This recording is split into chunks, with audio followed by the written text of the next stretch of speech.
আসসালামু আলাইকুম, সবাইকে আমন্ত্রণ জানাচ্ছি জনকল্যাণ মিডিয়ার এখনকার বিশেষ সংবাদে। প্রথমে জানিয়ে দিচ্ছি সংবাদ শিরোনাম। নবম পে স্কেল ঘোষণা সহ 6 দাবি জানিয়েছেন 11 থেকে 20 গ্রেডভুক্ত সরকারি চাকরিজীবীরা। জানিয়ে দিচ্ছি বিস্তারিত।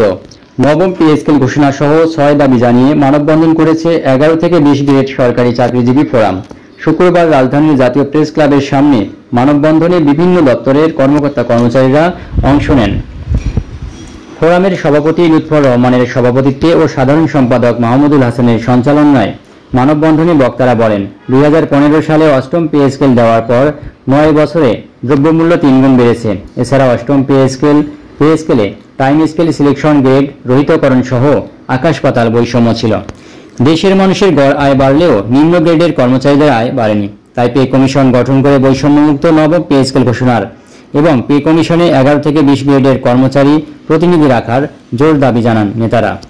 তাদের অন্য দাবিগুলোর মধ্যে রয়েছে মূল বেতনের শেষ ধাপে পৌঁছে যাওয়া কর্মচারীদের বাৎসরিক বেতন বৃদ্ধি নিয়মিত করতে হবে, টাইম স্কেল সিলেকশন গ্রেড, বেতন জ্যেষ্ঠতা পুনর্বহাল, ব্লক পোস্ট নিয়মিতকরণ সহ সব পদে পদোন্নতি বা 5 বছর পর পর উচ্চতর গ্রেড প্রদান করতে হবে, বাজার মূল্যের সঙ্গে সমন্বয় করে সব ভাতা পুনর্নির্ধারণ ও রেশন ব্যবস্থা প্রবর্তন অথবা ন্যায্য মূল্যে সরকারিভাবে পণ্য সরবরাহ করতে হবে, বিদ্যমান গ্র্যাচুইটি এবং আনুতোষিকের হার 90% স্থলে শতভাগ নির্ধারণ ও পেনশন গ্র্যাচুইটি 1 টাকা সমান 500 টাকা নির্ধারণ করতে হবে।